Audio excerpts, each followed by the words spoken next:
ಮುಂದೆ joke junction no tension ಗೆಳೆಯರ break ಮುಗಿಸ್ಕೊಂಡು ಬಂದೇವಿ. ರವೀಂದ್ರ ಜೋಶಿ ಅವ್ರ SMS ಬಂದದ ಮೈಸೂರಿನಿಂದ. ಅವ್ರಂತಾರೆ ಹೆಣ್ಮಕ್ಳು ಗಂಡಸೂರನ್ನು 2 ಪೊಸಿಷನ್ಯಾಗ ಲೈಕ್ ಮಾಡ್ತಾರಂತ. 2 ಪೊಸಿಷನ್. ಮೊದಲನೇ ಪೊಸಿಷನ್ನು ಗಂಡ ಯಾವತ್ತೂ ಅಡುಗೆ ಮಾಡ್ಕೊತಾ ಇರಬೇಕನ್ನೋದು, ಎರಡನೇದು ಮನೆಗೆ ಕೆಲಸ ಮಾಡ್ಕೊತಿರ್ಬೇಕಂತ. ಈ 2 ಪೊಸಿಷನ್ನಾಗ ಹೆಣ್ಮಕ್ಳು ಗಂಡಸೂರನ್ನು ಲೈಕ್ ಮಾಡ್ತಾರೆ. ಗ್ಲೋಬಲೈಸೇಷನ್ ಅಂದ್ರೆ ಜಾಗತೀಕರಣ ಅಂದ್ರೆ ಏನು, ಅದಕ್ಕೆ ಒಂದು ಲೈನ್ ಎಕ್ಸ್ಪ್ಲನೇಷನ್ ಕೊಡ್ರಿ ಅಂತ ಹೇಳಿದರು. ಅದಕ್ಕೆ ನಮ್ಮ ಗುಂಡ ಉತ್ತರ ಹಿಂಗೆ ಬರ್ದ, ನೋಡ್ರಿ ಮೇಡಮ್, ಹಿಂದಕ್ಕೆ ಇಂಟರ್ನ್ಯಾಷನಲ್ ಕಾಲ್ ಮಾಡಿದ್ರೆ ಒಂದು ಕಾಲಿಗೆ 15 ರೂಪಾಯಿ ಆಗ್ತಿತ್ತು. ಆವಾಗ ನಮ್ಮ ದೇಶದಾಗ ಇಡ್ಲಿ 50 ಪೈಸಕ್ಕೆ ಒಂದು ಸಿಗ್ತಿದ್ವು. ಈಗ ಜಾಗತೀಕರಣ ಎಲ್ಲ ಚೇಂಜ್ ಆಗ್ಯದ ಮೇಡಮ್.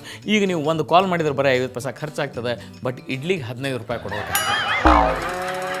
ನಮ್ಮ ದೇಶದ ಪ್ರಜಾಪ್ರಭುತ್ವದ ಬಗ್ಗೆ ಬಂದಿರುವಂಥ ರೀಸೆಂಟ್ ಜೋಕ್ ಇದು ಭಾಳ ಚಂದದ.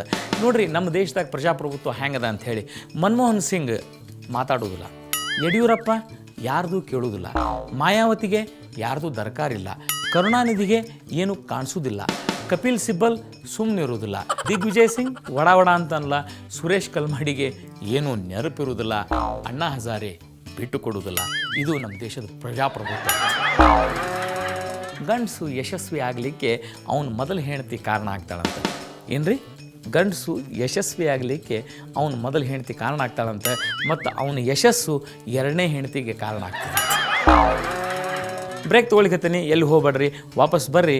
ಮತ್ತು ಜೋಕ್ ಜಂಕ್ಷನ್ಯಾಗ ಮಸ್ತ್ ಜೋಕ್ ಹೇಳಿ ನಿಮ್ಮನ್ನು ನಗಿಸ್ತೀನಿ, ಮತ್ತು ಮಸ್ತ್ ಮನುಷ್ಯನೂ ಕರ್ಕೊಂಬರ್ತೀನಿ.